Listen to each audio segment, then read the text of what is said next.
briefly on all three. First of all, just an outstanding night from the mound. Classic pitcher's duel through 7 innings between the two starters.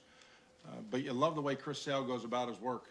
The tempo in which he keeps, the attack of the strike zone, 3 quality pitches for strikes tonight.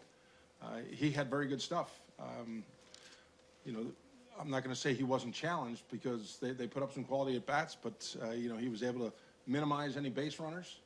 And the guys that came in behind him, they too did their job extremely well. Joe Kelly with big 2 innings of work tonight. And maybe earlier in the ball game where Sandy runs through a stop sign, he certainly redeemed himself with the final swing tonight. Do you expect that kind of velocity from Sale?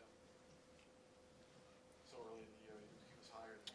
Yeah, you know, first day of spring training, first game, first pitch of the spring training was 97. So it's in there, but he really settles in comfortably at that 92, 93 range where he's got such great separation between all 3 pitches.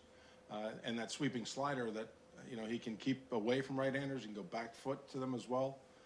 But he was in command tonight. Just going back to Kelly for a minute, was that kind of more of what you were hoping to see from him? Yeah, he was sharp tonight. And at a time we needed it. Big time stuff, velocity, good breaking ball.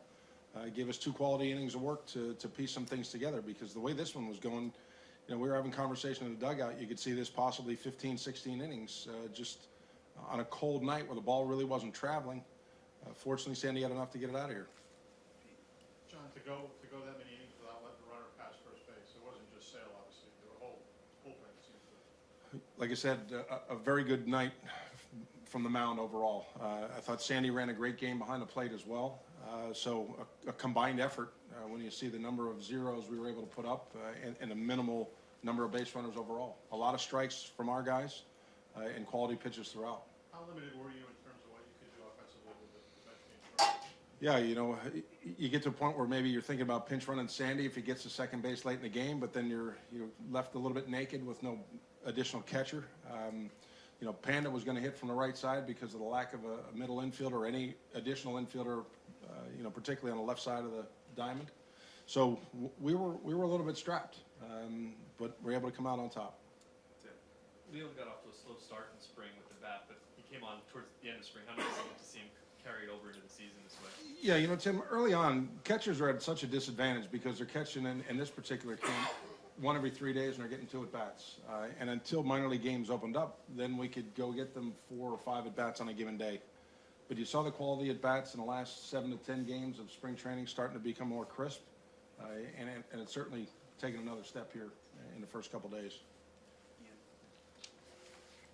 As far as Sandy getting cut down at the plate, do you think, did he just not see butter, or what do you think his read was there? Yeah, he ran through it.